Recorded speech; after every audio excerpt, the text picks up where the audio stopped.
The secret behind secret societies. Obviously, the secret behind secret societies is a secret that people don't want to spread abroad. And this particular topic is so serious that I will venture rather to say nothing, very little. But I'd rather let history and the quotes speak for themselves. So it might become tedious to see quote after quote after quote, but the fact of the matter is, then it's not me saying it, it's historic facts being put before you, and then you decide for yourself whether the picture makes sense or whether it doesn't make sense. Revelation 17:4, and the woman was arrayed in purple and scarlet colors, and decked with gold and precious stones and pearls, having the golden cup in her hand, full of abominations and filthiness of her fornication. There's only one church in the whole world that uses a woman with a cup, and that is the Roman Church. And here is Città del Vaticano, using the woman with the golden cup, and she is called Fides on all their documents. Fides. Now, what does that mean? Fides. Well, let's go to a Masonic source, a very good Masonic source, written by Albert G. Mackey, the Manual of the Lodge. Albert Mackey was a 33-degree Freemason. It'll become clear as we go through the lectures what this means. And he says, the right hand has in all ages been deemed an emblem of fidelity, and our ancient brethren worshipped deity under the name of Fides, or fidelity, which was sometimes represented by two right hands joined, and sometimes by two human figures holding each other by the right hand. Numa was the first who erected the altar to Fides, under which the name, the goddess of oaths and honesty, was worshipped. So it means honesty and fidelity, but it is also an image of a female deity. Now, Revelation 17 verse 5 calls this institution the mother of prostitutes.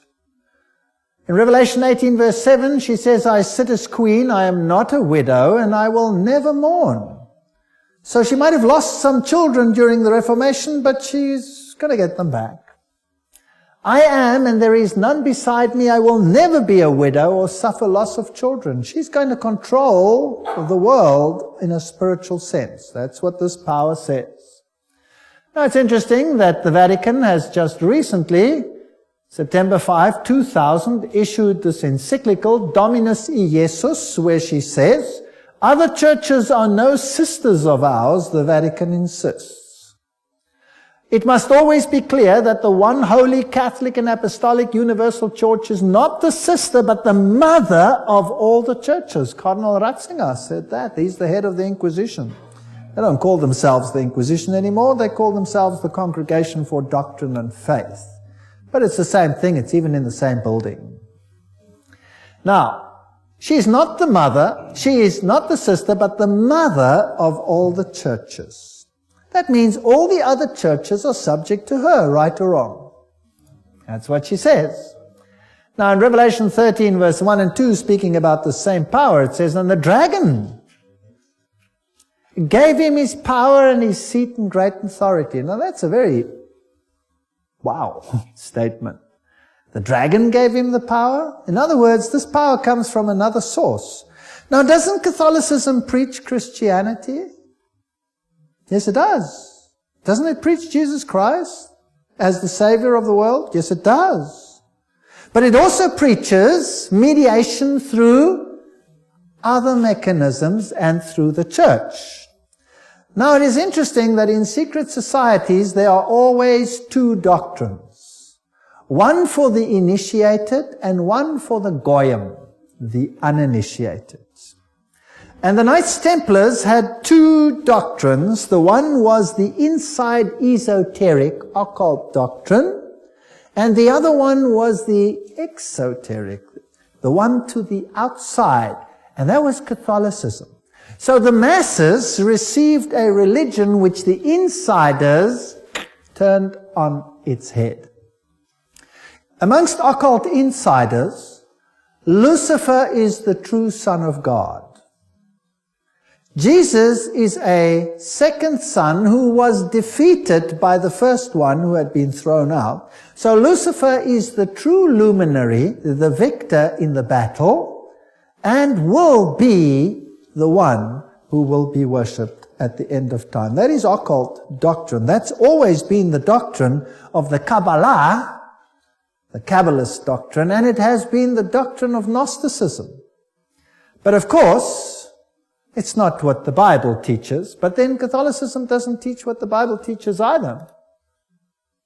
Revelation 17, verses 12 to 14, talks about 10 horns you saw are 10 kings who have not yet received a kingdom, but who for 1 hour will receive authority as kings along with the beast. They have one purpose and will give their power and authority to the beast. And they will make war against the Lamb, but the Lamb will overcome them because he's Lord of lords and King of kings, and with him will be his called, chosen, and faithful followers. Now we're going to deal with the whole chapter of Revelation 17 at a later stage. But the kings of the world, here represented by these 10, will give their power to the system, just like in the Middle Ages, and enforce the doctrines on an entire world. Very interesting. This will be this beast from the bottomless pit. Now, Gary H. Carr, in his work En route to global occupation, puts it this way. He says there were the ancient mystery religions which come from Babylon, and they were pantheistic, of course, which means God is in nature, God is in everything, which in effect makes us God then too. This was inculcated in Kabbalism, was taken over in the Christian era, in what is called Gnosticism. And the Knights Templars were the inner secret core that had the ancient knowledge of the mystics. This was carried further through Rosicrucianism, Freemasonry, and the Illuminati, which, according to Gary Carr, controls Marxism, American European secret societies and political societies, international banking, and the World Council of Churches. Now that sounds very strange. Is the World Council of Churches controlled by Freemasonry? We'll have to look into that in some detail. Then, of course, you have the entire New Age movement, the Theosophical societies, the many cults, and all these things are all controlled by this mechanism to make null and void the doctrine of salvation in Christ alone. That will be the final battle. And in order to achieve this, this woman has concealed herself and has hid herself in a garb of Christianity. And people receive the Goyim doctrine and do not know what the inner core doctrine is. That is quite something. Well, if we look at 1 Chronicles 16 verse 26, for all the gods of the people are idols, but the Lord made the heavens, tells us that idolatry is quite something that's rife on the earth. And Nimrod, the Lord of heaven, Tammuz, the pagan Messiah, and Semiramis, the Queen of heaven, these find their origin in Babylon. And if you go through all the religions that were propagated in Lebanon, Phoenicia, Babylon, Assyria, Greece, Rome, Egypt, India, China, Mexico, Scandinavia, you have only this same picture under different names. Baal, Tammuz, Ashtoreth, El, Bacchus, Astarte, Belus, Tammuz, Rhea, Ishtar, Ninus, Hercules, Beltis, etc., etc. In Egypt, Ra, Osiris, or Horus, Isis, Hathor, India, Vishnu, Krishna, Isi, or Devaki, and so on and so on. Now, Romanism, the Roman Church, has taken this Trinity and made it Father, Mother, Child, which means that they must elevate the female to the point of deity. And we'll see how they did that and how they are doing that with the sanction of the Pope. So the true Trinity and the Roman Catholic Trinity are two different things. For the Goyim, it's Father, Son, and Holy Spirit. For the inner circle, it's Father, Mother, Child, which is none other than Baal, Tammuz, and Ashtoreth, if you want to take it back to those times.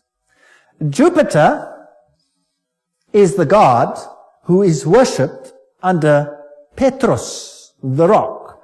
And ubi Petri, where Peter is, there is the church. So here's another rock which takes the place of the true rock. Christianity and the secret societies, we could just summarize it as follows. The old Babylonian religion gave rise to Kabbalism.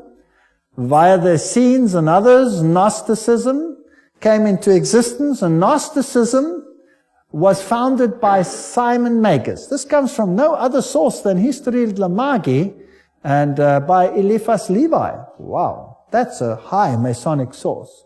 So Gnosticism, founded by Simon Magus. Then this Gnosticism, with its secret doctrine, was eventually, over time, through many intermediary organizations, carried over to the Knights Templars. And the Knights Templars were a group of a Roman Catholic order, if you like, that were set over the temple site to protect it. And they had strong links to Islamic societies, the Ismailis, the Karmatites, the Fatimites, the Druzes, and the Assassins. And these are very, very interesting, and we'll be dealing with them when we talk about the Islamic connection, what the secret societies actually teach. Just like the Templars had two doctrines, one for the Goyim, the uninitiated, and one for the insiders, and the two diametrically opposed to each other. So the secret societies of Islam do exactly the same thing. But that's another lecture. Now the Templars, they had their secret inner information inculcated in the Rosicrucians and the Jesuits. The Jesuits, again, formed and created Freemasonry. And Freemasonry was created as the Protestant arm of the Roman Catholic Church. Unbeknown to them, beguiled, fooled, if you like, into doing the work that Rome wanted them to do, so that Rome could sit in the background while Freemasonry did it for them. And then it wasn't them, it was them. And it was mainly Protestants that were doing it, and not Rome. Very clever. Very, very clever indeed. So now let's have a look at these Knights Templars. Here are some of the representations. This is Desmaloy, the founder of the, or not the founder, but the leader at the time of its dissolution of the Knights Templars. This is what their dress looked like, if you like, and that is one of their symbols. It is a symbol that is used by many churches today. Did you know that? Many charismatic churches use that symbol. That's fascinating. And Jehovah's Witnesses use that symbol as well. We'll come to that in another lecture. Now let's have a look at what Nestor Webster, Secret Societies and Subversive Movements, has to say about the Templars. We're not going to read it all, but you can always, if you get the video, stop the quote.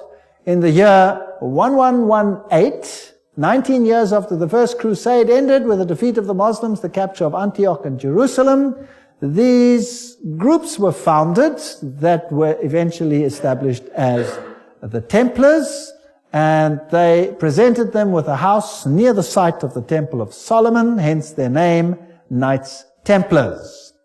And they became very famous and a very powerful order which controlled all the finances, the financial world. They were the banking elite of the world, if you like. And then in the year 1128, the order was sanctioned by the Council of Troyes and by the Pope. It was a Roman Catholic order within the church.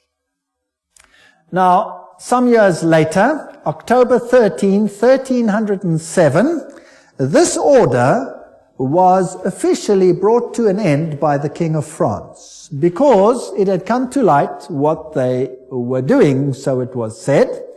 The King of France, Philippe le Bel, had the Templars arrested, and the date was Friday the 13th, October 1307, and since that day, Friday the 13th is a day of bad luck for the entire world. And the charges brought against them were: the ceremony of initiation into the order was accomplished by insults to the cross and the denial of Christ and gross obscenities. gross obscenities. There were all kinds of things reminiscent of Sodom that had to take place there. The adoration of an idol, which was said to be the image of the true God, and that was Baphomet, this symbol over here of the androgenic male-female deity. The omission of the words of the consecration of the Mass, the right that the lay chiefs amongst themselves giving absolution, and authorization of unnatural vice. So they had to curse the cross, trample upon Jesus, swear allegiance to Baphomet, and sanction this with unusual vice. That's a pretty serious crime in those days, so he was sentenced to death. But the order actually didn't disappear. The Pope was very reluctant to say that it was so.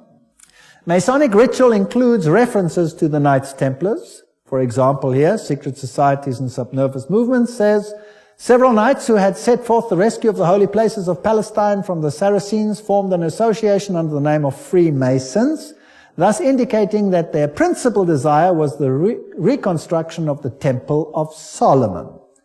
And you hear a lot about the reconstruction of the Temple of Solomon today, and the story of Israel and all those interesting things.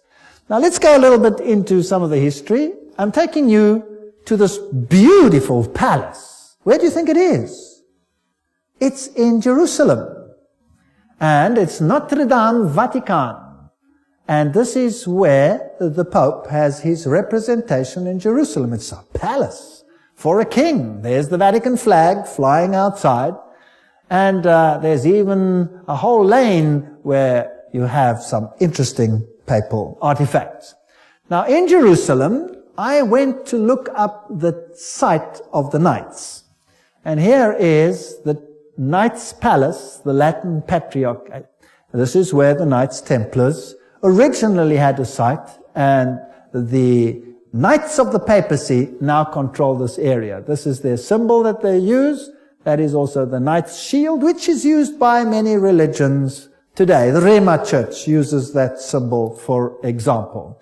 These are the eternal warriors. That is the symbol that they use. There they kiss the Pope or the Patriarch's ring. They are knighted just like knights, and they knight highly prominent bankers and individuals such as that.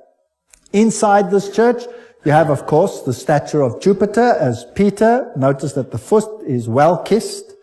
And I didn't want to kiss the foot, so I just stood there. And it is a very important church because both Pope Paul VI and Pope John Paul II visited this church, which is, of course, highly symbolic, and there are the plaques. And the Latin Patriarch, the Knights Palace. If you go inside, there's this interesting altar. And as you look at the altar, you'll see certain figures over here. This one over here is very interesting. Let me get it a little bit closer. And what do you see? You see the double-headed eagle, which is also the symbol that is used in Freemasonry. So there it is on the altar of the Knights. And what is there on this side? Two swords held like a compass. Fascinating. So there are many, many Masonic figures in here. The tail feathers and the feathers of the eagle, very reminiscent of what you have, for example, on the back of the dollar, and all those other interesting symbols of the circle with the triangle and the sun around it. And the inheritor of the Templar nuance are the Jesuits. Now the Jesuits, of course, are the ones who behind the scenes control many things. They were founded on the 15th of August, 1534 by Ignatius Loyola and were sanctioned by the Pope on the 27th of September, 1540. So they were created, as it were, to stand against the Reformation. They were designed to destroy the Reformation. Loyola wanted the order to be champions of Catholic unity, and of course submission to Christ's vicar, the Pope, was absolutely essential. Here you have the institution of Loyola's organization by the Pope on this particular day. And there are some interesting analogies which we will find here. Here, for example, there is considerable analogy between Masonic and Jesuitic degrees. And the Jesuits also tread down the shoe and bear the knee because Ignatius Loyola thus presented himself at Rome and asked for the confirmation of the order. Now, everything I say has a quote attached to it. So don't say I said it. And if anybody wants to get angry about anything that is said, then phone the people that said it and be angry with them. Okay? So this is what they did. And this is what Freemasonry does. So there you have your nice little link. Now, who existed first? Freemasons or the Jesuits? The Jesuits existed first, of course. They were to obey as a corpse, perite, a cadaver. The reconstitutions repeat 500 times that one must see Christ in the person of the general. And even if God gave you a dog, you must obey him as though he were Jesus Christ himself. Loyola's statue in a Jesuit retreat, Loyola in vision, the Society of Jesus constituted in the Chapel Notre Dame, Notre Dame, 1534, now the Chapel of the Sacred Heart in Paris. Many, many occult incrustations. And this is the famous Jesuit oath that each Jesuit makes when he becomes a Jesuit. Now, it'll tell us something about the character of the Jesuits. There it says, I, and he fills in his name, in the presence of God and all the saints and all these things, swear that His Holiness the Pope is Christ's vice-regent and is the true and only head of the Catholic Universal Church, etc. It also says here that this power was given by the Savior, Jesus Christ. He has power to dispose heretical kings, princes, states, commonwealths, governments, all being illegal without his sacred confirmation, and that they may safely be destroyed. So a Jesuit swears that if a government is not subject to Rome, it can be what? Destroyed. I further declare that I will help and assist and advise all or any of His Holiness's agents wherever I shall be, and do my utmost to extirpate the heretical Protestant or liberal doctrines. Liberal doctrines are doctrines where you decide what you believe. You take the liberty of making your own choice rather than allowing the Pope to do it for you. And that will be destroyed, and all their pretended powers. And that it doesn't matter where you send me in the world, I will obey. And I promise that I will have no opinion of my own. I will obey like a corpse. And I will make war, secretly or openly, against all heretics, Protestants, and liberals, as I am directed to do, to extirpate and exterminate them from the face of the whole earth. I will spare neither sex, age, nor condition, and I will hang, waste, boil, flay, strangle, bury alive these infamous heretics, rip up the stomachs and wombs of their women, crush their infants' heads against the wall, in order to annihilate forever their execrable race. That's quite a nice Christian promise. Would you agree? Very Christian promise. Did they do it? Well, the Waldenses, they smashed the children's heads against the rocks to make the parents rescind. In the Ottoman Empire, that's an interesting story, in Serbia and in all those East Bloc countries where they occupied, they took the children, threw them in the air, and caught them on the ends of their bayonets. They were nice people. Now you will say that was Islam, that wasn't Jesuits. Well, debatable. We'll talk about it another time. And if I cannot do it openly, I will do it secretly. So that is what a Jesuit swears. This is the famous Pontifical Gregorian University in Rome, the most prestigious Catholic university in the world. The Jesuits, in all their enclaves, have their figures in caves. Now, in paganism, all the deities come out of the cave, and they have the letters IHS, which actually stand for Isis, Horus, Set, which is the Egyptian Trinity. They, of course, say it means Iesus hominum salvator, Jesus the Savior of men, but it doesn't. It means IHS, Isis, Horus, Set. And their symbol is the triangle with the all-seeing eye in it for this deity. They also use the pillar, the stela, if you like. They have the symbol of the triangle with the eye inner circle, which is also the symbol used in the New Age movement. And we saw that Gary Carr says that Freemasonry controls the New Age movement and the Jesuits control the Freemasonry, or created it. This is the University of the Jesuits in Prague. On top of it, they have Atlas, not Jesus Christ. If you go to a more modern Jesuit enclave, like this one in Germany, I visited this. I'm quite cheeky sometimes. There I am. And took a picture, and inside they have this picture of Christ. This is not Christ. This is Atlas, holding the world on top of his shoulders, disguised.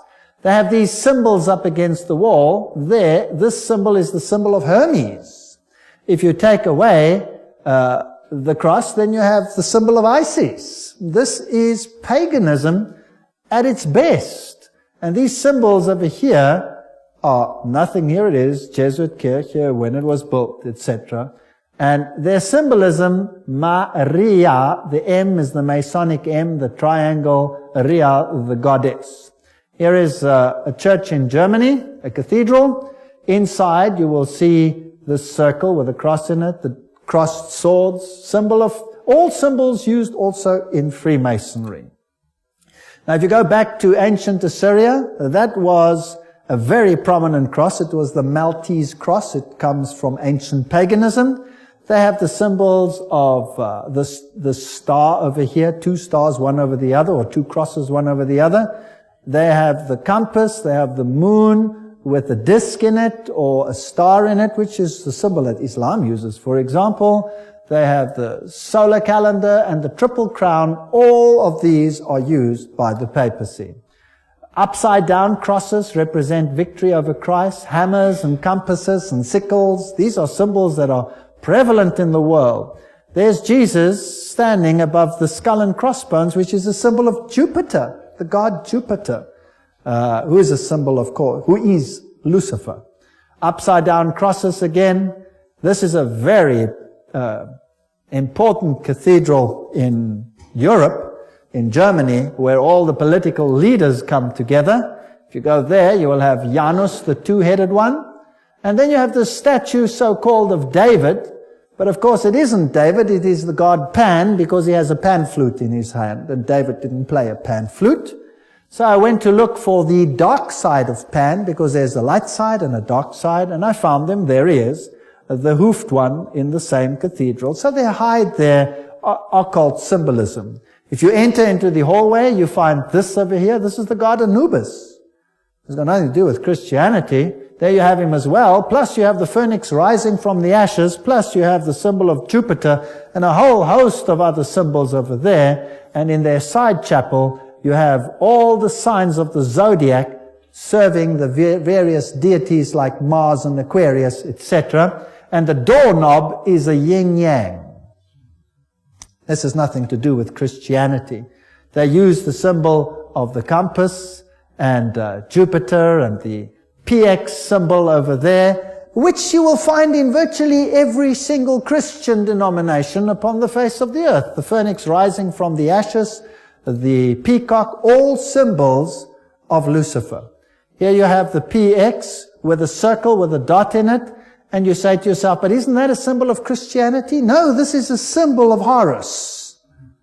This has got nothing to do with Christianity. They use pine cones. Let's ask Albert Mackey, 33-degree Freemason, to tell us what the symbol means.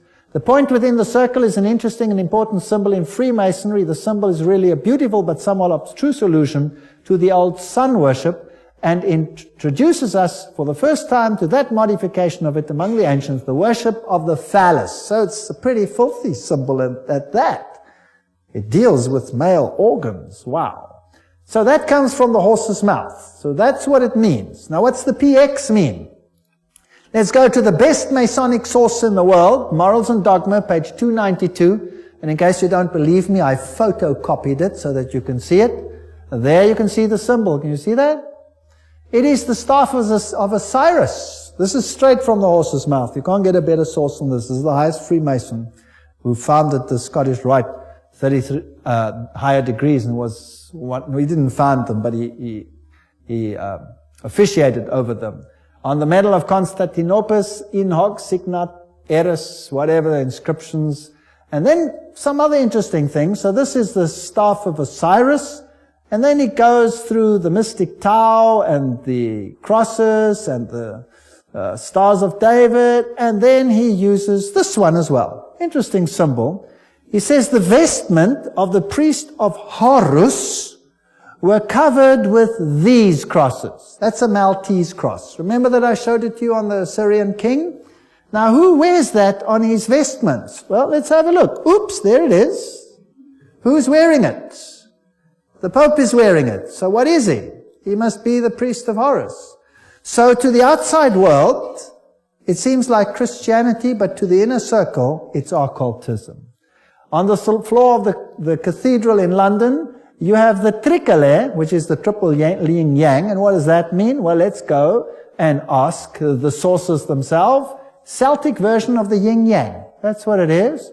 The tricolour, the sea, good luck, cauldron, Celtic goddess, the goddess of wisdom and witchcraft.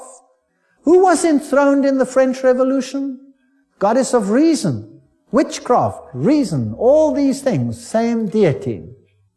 On the floor of the same cathedral, you find the mystic Tau. What does the Tau represent? Let's ask another Mason, Ward. He says it's the symbol of the male creative side of the deity, sign language of the mysteries. So again, it has a sexual connotation. What's it doing on the floor of a cathedral? So the Jesuits are the heirs of the occult religion, and they control the world through their agencies. They stand in the background, create sub-organizations, and everybody thinks they are not active. Let's ask them themselves what they believe. Here is the history of the generals of the Society of Jesus. These are all the generals, starting with Ignatius Loyola. They're all listed down there. We don't have to go through them all the way through to the present one that rules now, whose name is Peter Hans Kolvenbach. Nice German name. It's interesting that the Germans are very prominent in this. Peter Hans Kolvenbach is the head of the Jesuits. Cardinal Ratzinger, another German, is the head of the Inquisition. They seem to be pretty much in control. What does he look like? There he is. Peter Hans Kolvenbach. You're looking probably at one of the mightiest men on the earth today, if not the mightiest. He's the Black Pope. Here you have the cave of Loyola. Here you have George W. Bush and the Pope in audience with each other. And they don't do anything by chance. They just happen to do this exactly under that picture I showed you, where Loyola receives his commission from the Pope. Now, the ceremony of induction and the extreme oath of the Jesuits, Library of Congress, catalog card, there it is. You have been taught to insidiously plant the seeds of jealousy and hatred between communities, provinces and states that were at peace, and incite them to deeds of blood involving them in war with each other, and to create revolutions and civil wars in countries that were independent and prosperous, cultivating the art and the sciences and enjoying the blessings of peace, to take sides with the combatants, and to act secretly in concert with your brother Jesuit, who might be engaged on the other side, but openly opposed to that with which you might be connected, only that the church may be the gainer in the end, in the conditions fixed in the treaties for peace, and that the end justifies the means. Whoa!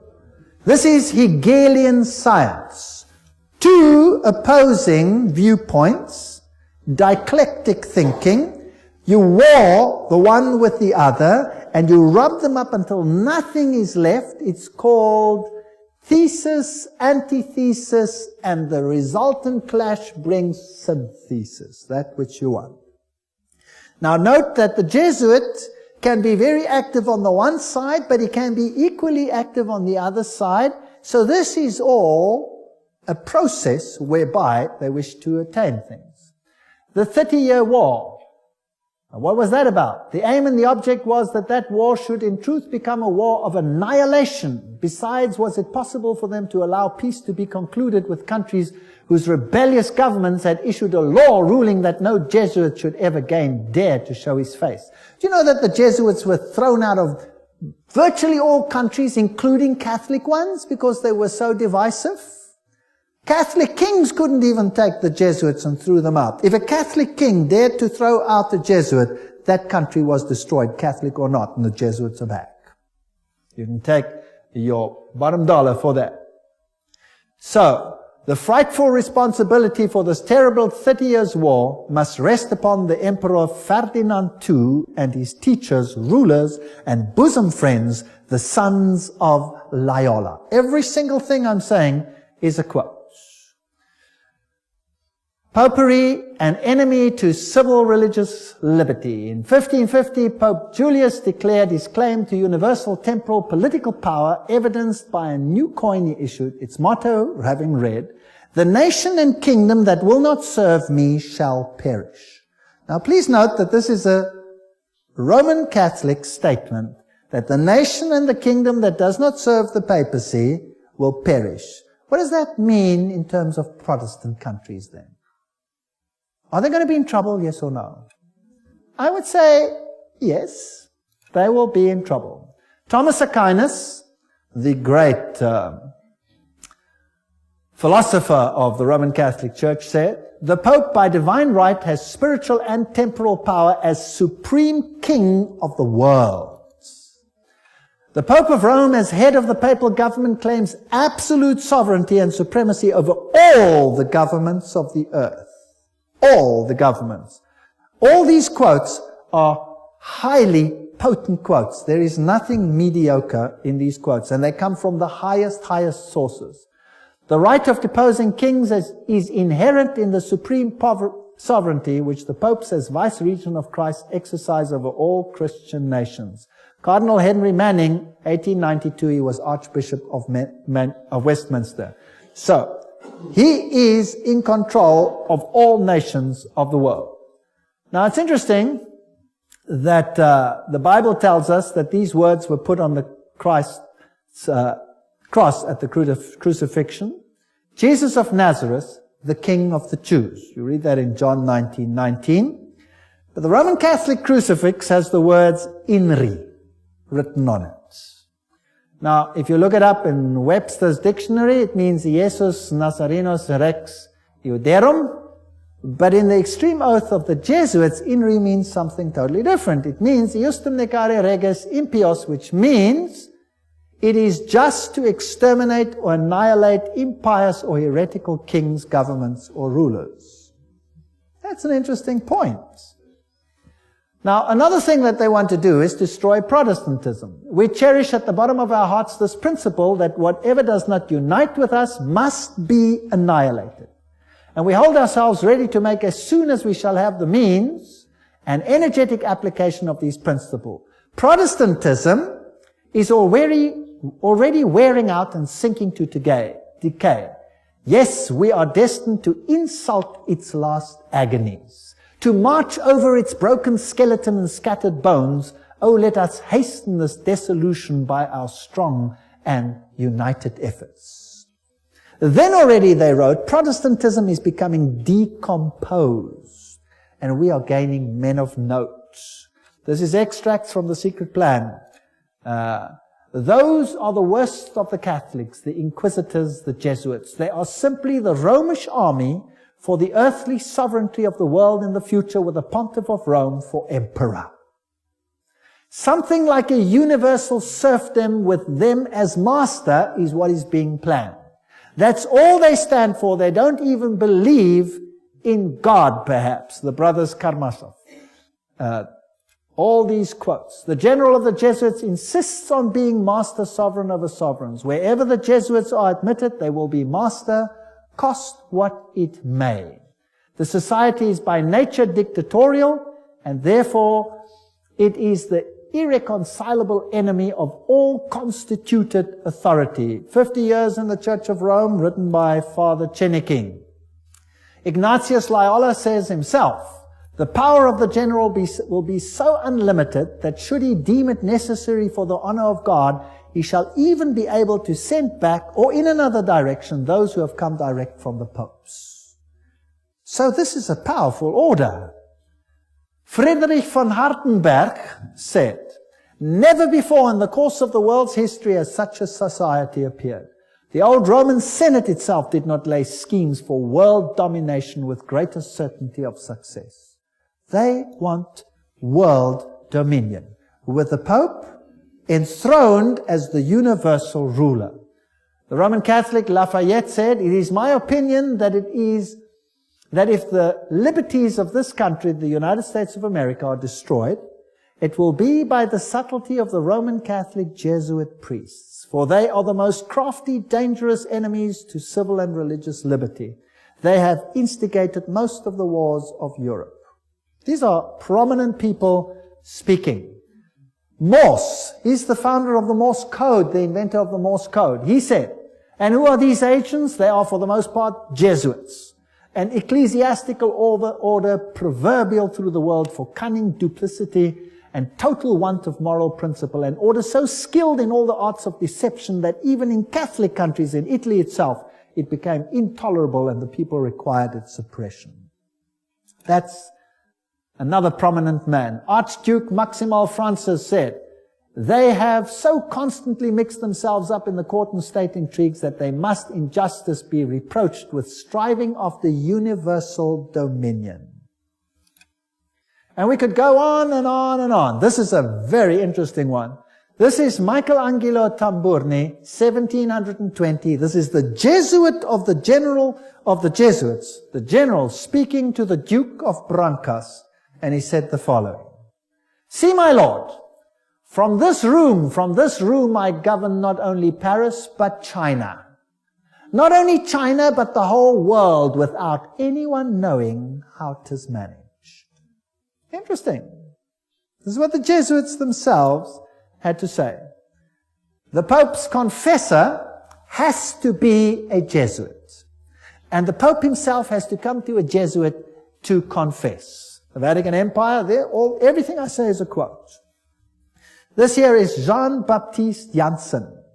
He ruled from 1946 to 1964, and he looks like a charming gentleman, very cheerful.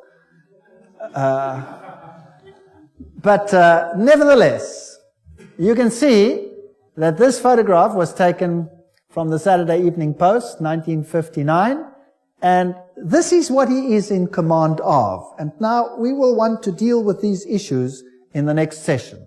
He controls the following secret societies: the Sovereign Military Order of Malta. So he is in control of the Knights of Malta.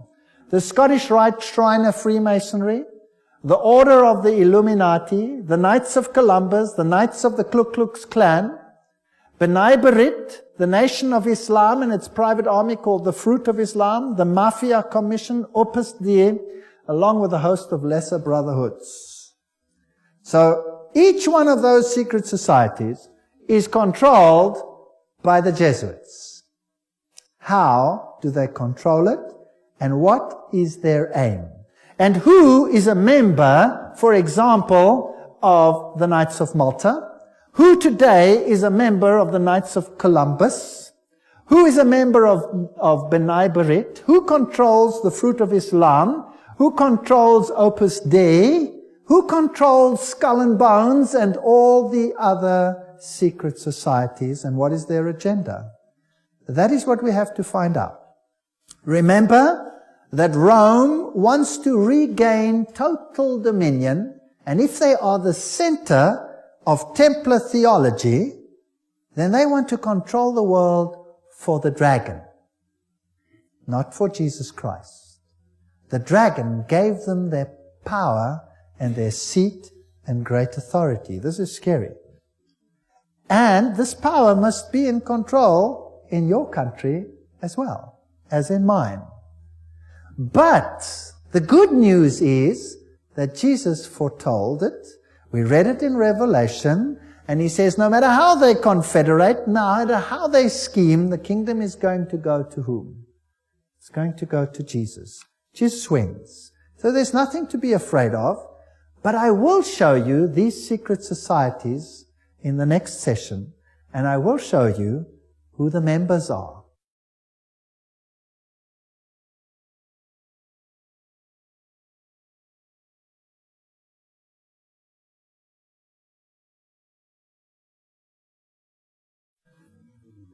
As we spoke in our previous little session, this is Jean-Baptiste Janssen, just one of the great generals of the Society of Jesus. He was the leader from 1946 to 1964.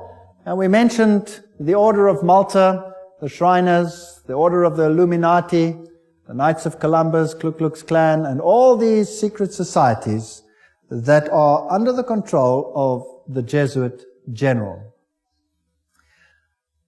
Persecution of the Catholic Church in Germany has been directed only against those elements which did not entirely submit to the ever-increasing centralization of authority in church and state. So sometimes it looks as if even the Catholics are suffering, but only those Catholic groups that are not totally submissive to this system will be subjugated. Some Catholic orders were actually opposed to the Jesuits. They were killed. They were wiped out. In the French Revolution, the Dominicans had taken over the Inquisition from the Jesuits. Boom, they were zapped. And the Jesuits took it back. Its objective was, and is still, to destroy the effects of the Reformation and to re-establish the Holy Roman Empire of the German nation. A greater Germany, in other words, must be made again the center of a revived Holy Roman Empire. Leo H. Lehman, 1942, an American historian, said that. Isn't it fascinating that the Russian president, or a Russian president, let me put it that way, and many political leaders have given the assurance that Germany will once again play a greater role in the new Europe today.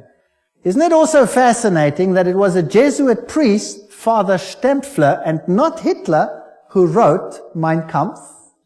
In fact, you can read it on Mein Kampf itself. Now, the SS used this symbol of the skull and crossbones. What was that a symbol of? Do you remember? It was the symbol of Jupiter, the god Jupiter, the god of death. It's also the symbol of Osiris, who was the god of death. Anubis is just another form of Osiris. He is the god of death. He's the god of the dead. But Jesus says, I am the God of the living. I am not the God of the dead. I'd rather serve the God of the living. The SS was organized by Himmler according to Jesuit order principles. The rules of service, spiritual exercises prescribed by Ignatius Loyola constituted a model which Himmler strove carefully to copy. Absolute obedience was the supreme rule. Every order had to be executed without comment. Every single statement is being read from a reputable source. Again, in that wonderful book, The Great Controversy, we get an idea of the Jesuits. Throughout Christendom, Protestantism was menaced by formidable foes. The first triumphs of the Reformation past, Rome summoned new forces hoping to accomplish its destruction. At this time, the order of the Jesuits was created. Notice what this quote says. The most cruel, unscrupulous, and powerful of all the champions of popery. Cut off from every earthly tie and human interest, dead to the claims of natural affection, reason and conscience, wholly silenced. They knew no rule, no tie, but that to their order, and no duty but to extend its power. We don't have to read the whole quote. But they made it their business to destroy Protestantism. The Jesuit order therefore stands before us as the embodiment of a system which aims at temporal, political domination. And that over the whole world. You will say to me, surely China will not be subject? Well, we already read a quote by the Jesuit general himself where he says he controls China. Who controls communism? The Jesuits created it, and therefore they controlled it. They practiced it in their South American examples where they practiced it before they instituted it. Very interesting. This is Count von Hernsbruch, 1911, German noble and ex-Jesuit, who says this very thing. At what then do the Jesuits aim? According to them, they seek the greater glory of God, but if you examine the facts, you will find they aim at universal dominion alone. It is they who rule the world. One quote after the other. Moreover, the Pope has thousands of secret agents worldwide. They include the Jesuits, the Knights of Columbus, the Knights of Malta, Opus Dei, and others. The Vatican's intelligence service and its field resources are second to none. Even Dave Hunt, American Baptist historian, says that. So, let's have a look at some of these institutions. Let's have a look at Freemasons. The Grand Design Exposed says, the truth is the Jesuits of Rome have perfected Freemasonry to be their most magnificent and effective tool, accomplishing their purposes among Protestants. Now surely, the members of Freemasonry themselves must be deceived, because if they saw it, they wouldn't do it, right? So actually, the order is being used and they themselves are deceived. And only within the order, higher up, are those chosen ones who know, and they are controlled by the Jesuits for Rome. Very clever. Very clever. To make Protestantism do what you cannot do openly because you have been fingered by Protestantism as the Antichrist. So this is very interesting. This is a Templar fortress and a church on the island Mallorca, Spain. And there again, you have the double-headed eagle, and you can go to virtually any church on that island, and you will find the double-headed eagle over the altars of these churches. As I've said, Adam Weishaupt was the father of Jacobinism, and he is the one who is also the founder of the Illuminati. From the Jesuit college at Ingolstadt, it is said to have issued the sect known as the Illuminati of Bavaria, founded by Adam Weishaupt. Its nominal founder, however, seems to have played a subordinate, though conspicuous role in the organization of the sect. You see, again, they use a front and a front and a front. Now, here are two Jesuit generals. This one over here is General Ricci, and this is General Ledochowski. And very interesting, this one over here, 1773 to 1840, he ruled during the order's suppression. Now notice this, the Vatican itself suppressed the Jesuits, between 1773 and 1814. What happened to the Vatican in that time? There was a mortal wound. And the Pope was taken into exile and he died. Isn't that correct? So who gave the mortal wound to the papacy? The own order in the own church. Power struggle. And he created, in his time, the Illuminati was created through Weishaupt. And, of course, is also the father of modern communism, who with his Jacobins conducted the French Revolution.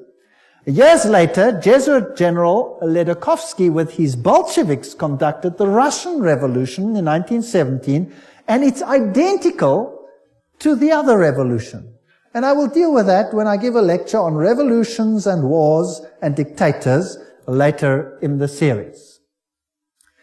France's greatest authority on the Jesuits, Edmond Paris, said, the Russian Revolution, by eliminating the Tsar, protector of the Orthodox Church, had it not decapitated the great rival and helped the penetration of the Roman Church? We must strike while the iron is hot. The famous Russicum, Russian College of Rome, is created in 1929, and its clandestine missionaries will take the good news to its schismatic country. 1 century after their expulsion by Tsar Alexander I, the Jesuits will again undertake the conquest of the Slav world. And did the poor Slavic world suffer? They were slaughtered by the millions. History will show what happened there when Stalin, probably one of the greatest mass murderers of all time, did his thing. Frederick the Great, so-called, of Prussia, caused the high degrees of Masonic constitutions of the ancient rite to be revived, And he himself wrote the constitutions under the guide of the Jesuit general. Encyclopedia of Freemasonry, Albert G. Mackey says that himself. Very interesting. And now notice this. This is a source that's unbelievable. This is Isis Unveiled by Blavatsky herself, the author of Secret Doctrine. She says that the rites are the offspring of the sons of Ignatius Loyola. The Scottish Rite and all of these worked under the instructions from the general of the Jesuits. So who controls Freemasonry? The Jesuits, there's no doubt about it.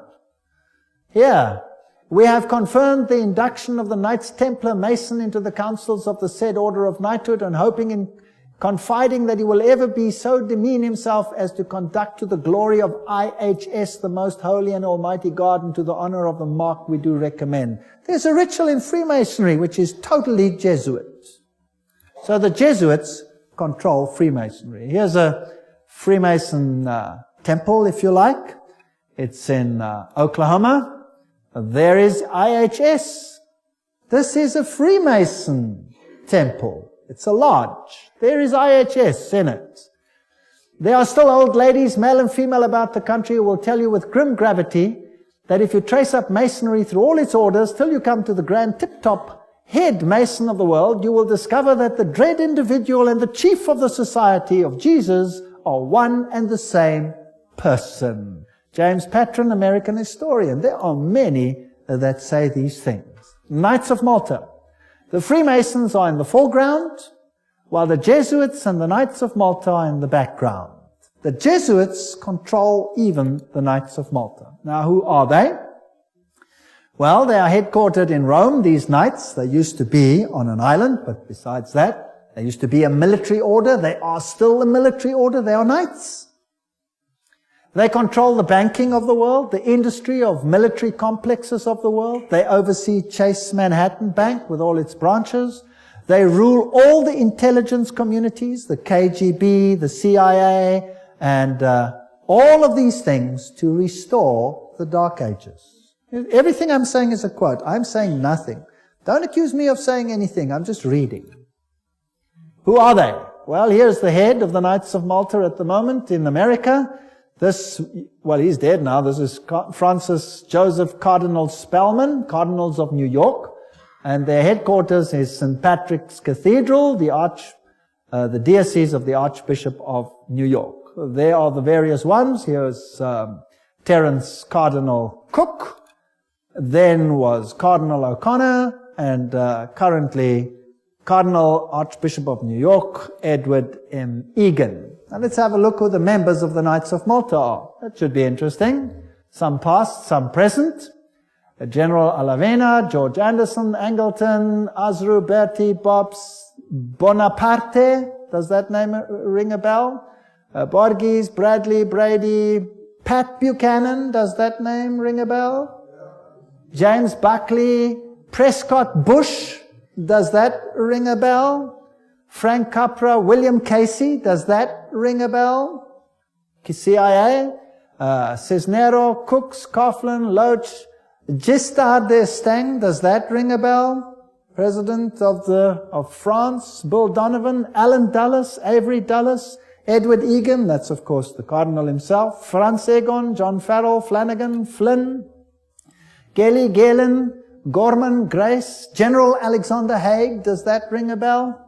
Otto von Habsburg, wow. Conrad Hilton, Heinrich Himmler, he was Knights of Malta. J. Edgar Hoover, FBI, CIA fame.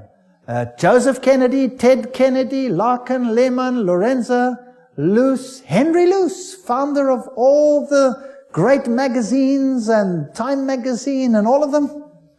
Great publishing magnate, MacDonald, Manhattan, you name them, all of them, O'Neill, Otis, Franz von Papen, the legate who worked with Adolf Hitler, Perón, Rocco, the list goes on and on and on, Frank Shakespeare, Martin Shea, even Frank Sinatra was a Knight of Malta, for interest's sake.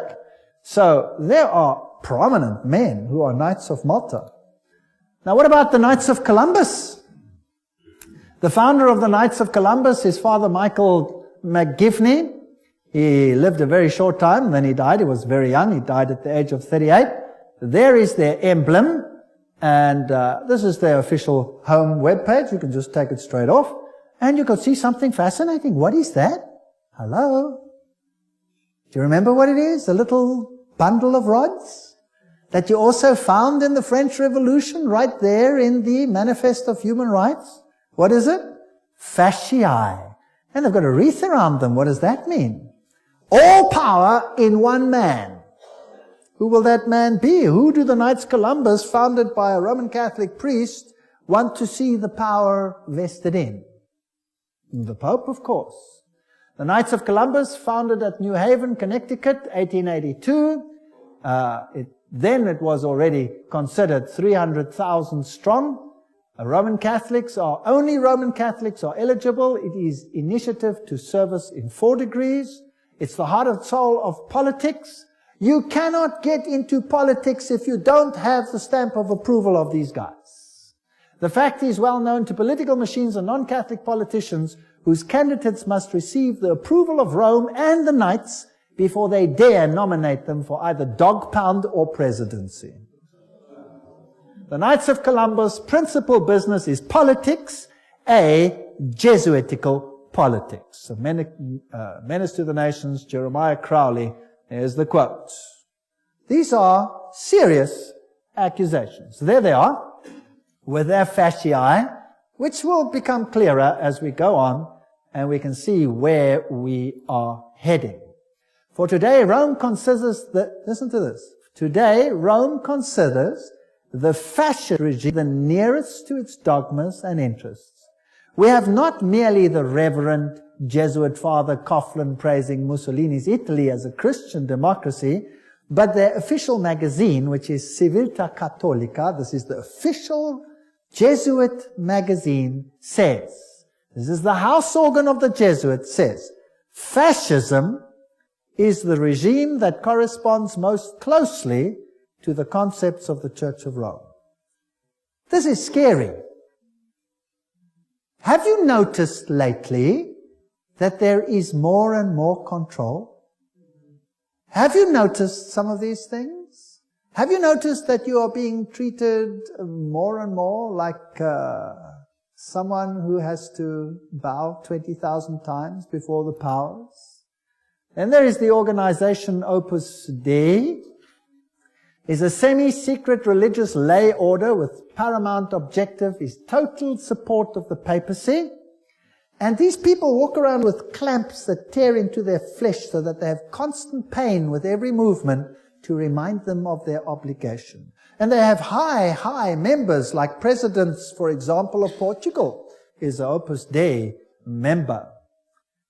Then we have the Skull and Bones organization. And who are they? Well, they have this interesting skull and bones. What does it represent? You know that by now. Jupiter. And they have the number 322. If you look up Genesis chapter 3, verse 22, you will find, now man has become like one of us, knowing good and evil, raising man to the level of deity. This is Yale University, the place where they are. Now let's consult one of the greatest authorities on skull and bones. That is Anthony Sutton. Let's ask him who he is. Educated at the Universities of London, Göttingen, California, former research fellow at the Hoover Institute, Stanford University, as well as economics professor of California State University. He had the guts to speak out and write a book, and it cost him dearly. But nevertheless, let's quote him. There is the book. Anthony Sutton, America's Secret Establishment, An Introduction to the Order of Skull and Bones. So that I don't say it, let's quote it. Skull and Bones. It's over. It's Bush. Bush won the election. Let's watch this video. Yale University, the scions of America's first families confess their sexual exploits from a gruesome coffin. In a smoke-filled room, a handful of power brokers manipulate the global economy. These are the purported activities of some of America's secret societies, groups with names like Bilderberg, Skull and Bones, and the Trilateral Commission. The Skull and Bones Society is founded in 1832 by 15 seniors at Yale University in New Haven, Connecticut.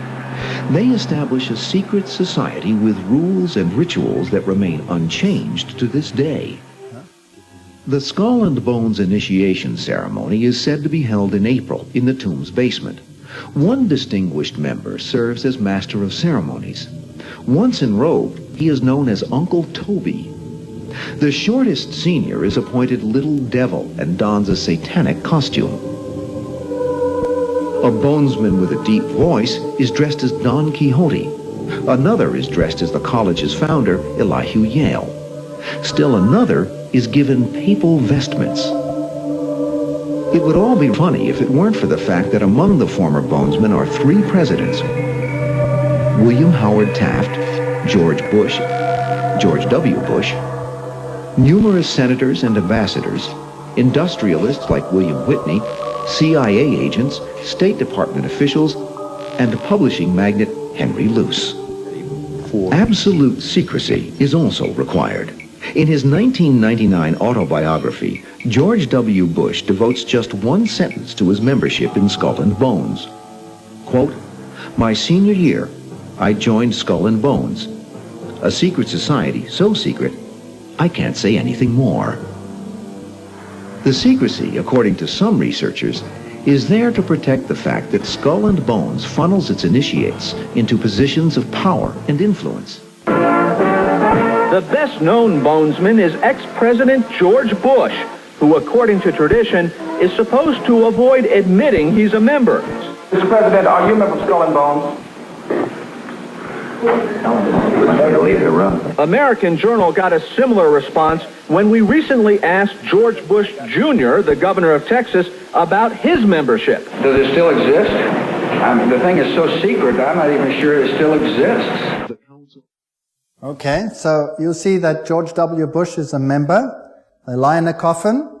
They bow down before a papal figure, swear allegiance. They do all kinds of weird sexual things in a coffin, which I'm not going to explain what they do here. It's pretty vile. And these are the presidents of the most powerful countries in the world, and they belong to secret societies such as this. So, now, we're soon to have an election, and here is the German newspaper, Financial Times, Deutschland, February 2004, which confirms that Kerry, the opposition leader who is going to stand against George W. Bush, is also a member of Skull and Bones. So really, what's the point in voting if both of them belong to the same camp? What these people believe and what they are all about, we will have to see in one of the next lectures. The order, what it is and how it began. Those on the inside know it as the order. Others have known it for more than 150 years as Chapter 322 of a German secret society. That is very important. In fact, this was discovered when they broke in and stole some of the papers at that institution. It is officially known as the Russell Trust of 1856, or as the Brotherhood of Death, because they serve the god of death, who happens to be Anubis, if you like, Osiris, if you like, or Jupiter. The American chapter of the German order was founded in 1833 at Yale University by General William Huntington Russell, and Taft, the only man to be both President and Chief Justice of the United States. Interesting. Now, the German order, what does this actually mean? The Illuminati had its origin at the University of Ingolstadt, and recruits were from the student Corps. Of course, they had to be students with high connections, sons of very high insiders. The order had its origin in Yale in 1833, but Skull and Bones is a chapter of a German secret society. So, which organization does it represent? Active members have enough influence to push their sons and relatives into the order, and there's significant intermarriage amongst the families, and they fall into major categories, 2 major categories. We find the old line American families, second, families who occupy great wealth. When he's initiated into the order, he says, tonight he will die to the world and be born again into the order, as he will henceforth refer to it. The order is a world unto itself, in which he will have a new name, and 14 new blood brothers also with new names. Now there's also a British chapter which was established at Oxford University and All Souls College, and the British element is called the Group. So the Skull and Bones is not the only one. You have the Group, and then you have a European order as well. So the Group links to the Jewish equivalent through the Rothschilds, the Inner Circle, and so there is a worldwide secret organization which has the highest individual in industry, government, all facets of life. And they actually are the most prominent rulers in the world today. And if they are a chapter of a German society, then they are the Illuminati. And George W. Bush said that there are 1,000 points of light illuminating the world at the moment. It's interesting that the order writes many constitutions. The members write constitutions. For example, Archibald MacLeish, who is a member of Skull and Bones, or was, he wrote the constitution of UNESCO. Now we're going to have to deal with UNESCO and find out what it's about. Churches, the Union Theological Seminary is under the control of Skull and Bones. A very interesting seminary. We'll deal with these in more detail in another lecture. Major establishment of law firms, communications and industry, the Federal Reserve, and all of these are controlled by the order. This is how Chapter 322 operates. There's a central inner core. Notice that this is actually the all-seeing eye, the wedge of the eye, but that's something else. There's an inner core, there's an inner circle, there's an outer circle, there's an Atlantic Circle, the Bohemian Club. Notice there, Bohemian Club, part of Skull and Bones. Pilgrim Society, Penumbra Order, Chapter 322 of the Order, the Trilateral Commission. That's how it's put together. You could basically put it this way: Council of Foreign Relations, United Nations, Bilderberg's Club of Rome, Royal Institute of International Affairs, and the Trilateral Commission, with the Illuminati controlling everything on the inside, forming basically the Round Table. Now you saw that the Bohemian Club is part and parcel of the issue. Now what is this Bohemian Club? Well, here's the Bohemian Grove. The August 2, 1982 edition of Newsweek reported, this is just another quote, the world's most prestigious summer camp, the Bohemian Grove, is now in session 75 miles north of San Francisco. It's in a forest. It's a fortress. But strangely, even fortresses can be breached, and one enterprising journalist managed to sneak in. The fiercely guarded 2,000 acre retreat is the country's extension of San Francisco's all-male, ultra-exclusive Bohemian Club, to which every Republican president since Herbert Hoover have belonged. This is just a quote. This is the Bohemian Grove ceremony, which was photographed or videotaped, very darkly, of course, very secretly, by one journalist, which caused a major furor. Now you can see very little in this light, so I'll explain to you what's happening there. In this forest, the men appear naked. Naked. They have to walk around naked. In fact, some members have left the society because they're tired of walking around naked. Now imagine every president of the United States has been a member of the Bohemian Grove. And just imagine. The priests are dressed in vestments, papal vestments, and they pay homage to an owl because the owl sees in darkness. It has illumination. They worship nature. They say, beauty surrounds us now and we worship her. This is nature. It's nature worship. And they honor the owl and bow down to it. This is paganism at its worst.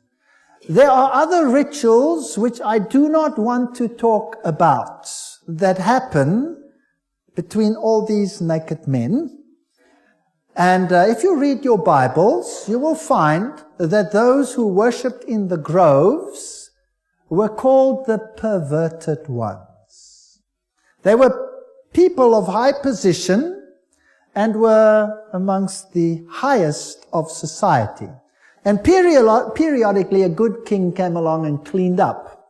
But then they always came back into power. This is nature worship. This is pan worship. This is Luciferian worship. And the presidents of the world are members. Let's look at the Bohemian Grove video.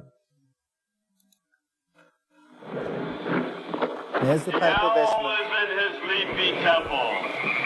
Let all within the grove be reverent before him.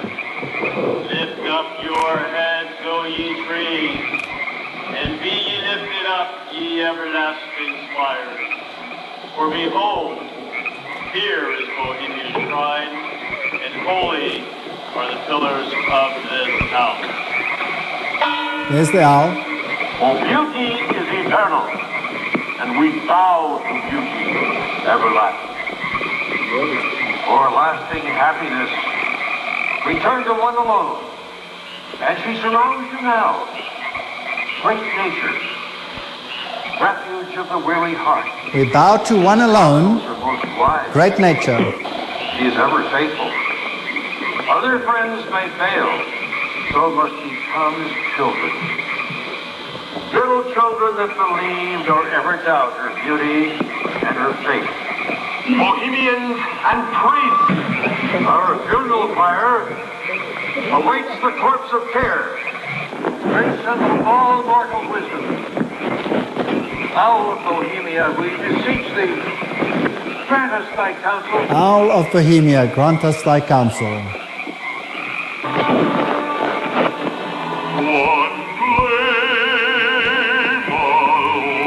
Well, that's just a part of the ritual, which shows that it is nature worship.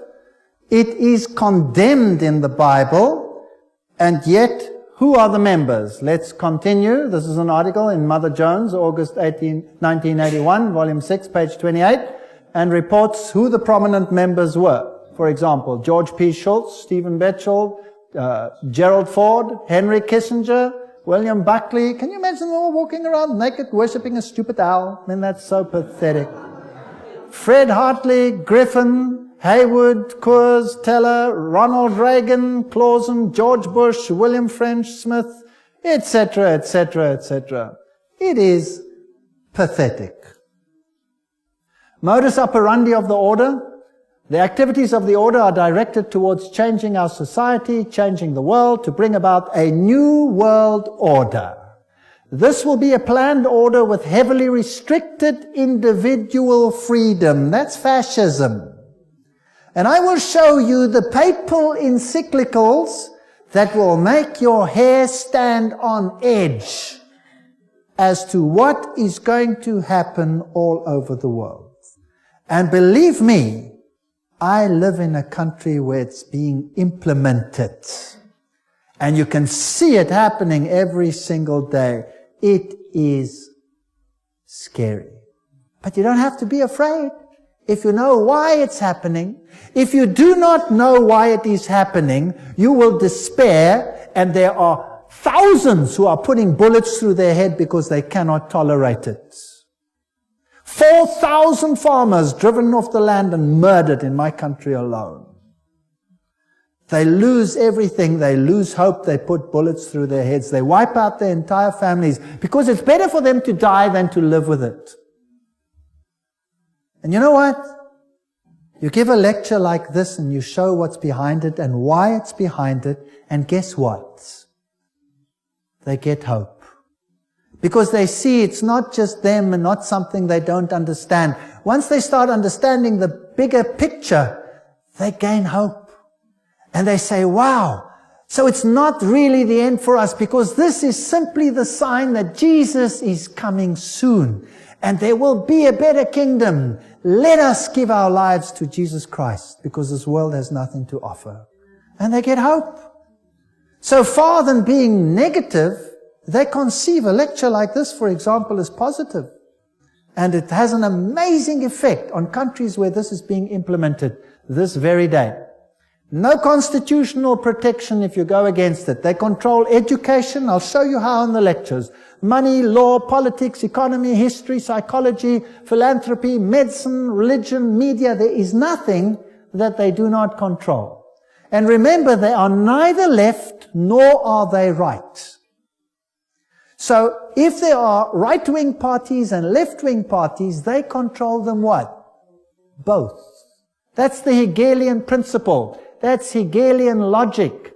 Remember that both Marx and Hitler, the extremes of left and right, presented as textbook enemies, evolved out of the same philosophical system, Hegelianism. I'm quoting from one of the greatest researchers in this field.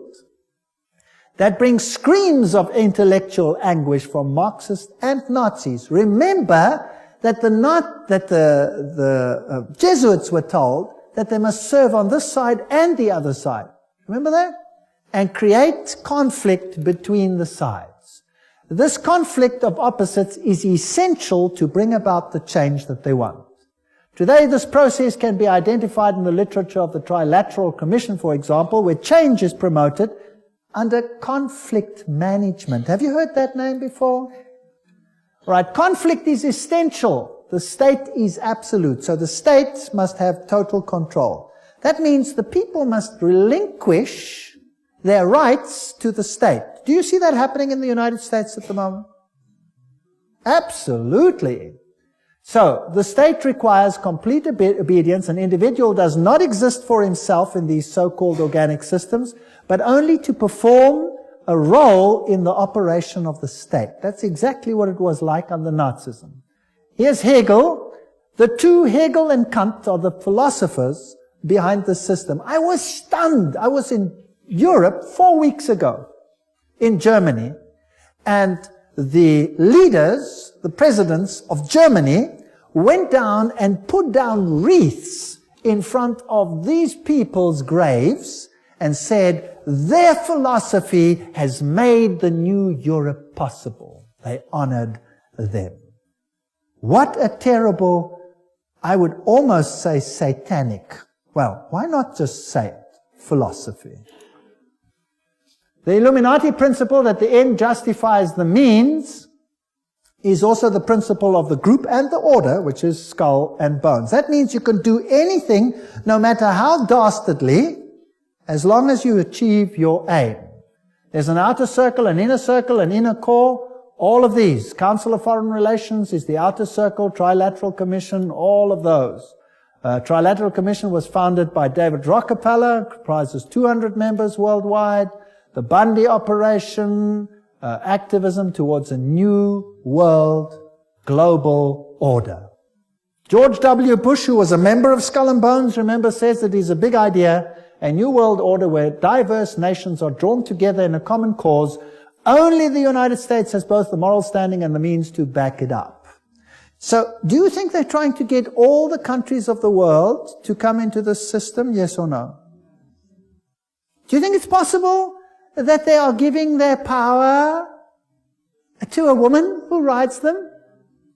Does it look like it? Who controls them? The Jesuits. And who do the Jesuits say all power must be under? The Pope. Isn't that correct? All right. So who do you think would clamor for a new world order more than anyone else? Maybe the Pope. Wouldn't that be interesting? Well, here he is. New international order urged for the sake of peace. When? January 3, 2004. His whole New Year's speech was dedicated to asking for the implementation of the New World Order. Vatican City, January 1, 2004. John Paul II started the new year by insisting that peace is possible and thus a duty, and he called for a new international order. CNN, what did that have to say? Pope calls for a new world order. Thursday, January 1, 2004. Vatican City, Pope John Paul rang in the new year on Thursday with a renewed call for peace in the Middle East and Africa and the creation of a new world order based on respect for the dignity of man and equality amongst nations. What did he say? This year, Pope John Paul directed his thoughts to the continuing conflict around the globe, but he stressed that to bring about peace, there needs to be a new respect for international law and the creation of a new international order based on the goals of the United Nations. He called for an order that is able to give adequate solutions to today's problems based on the dignity of the human being. This is human rights. On an integral development of society, on solidarity amongst nations, rich and poor, on the sharing of resources and the extraordinary results of scientific and technical process. You know, sharing of resources. Have you heard of that before? Well, there's another term for it. It's called redistribution of wealth. Have you heard of that before? Right. Now let me redefine that for you. To redistribute wealth means to take the wealth from the one who has it and give it to one who has not got it. Is that correct?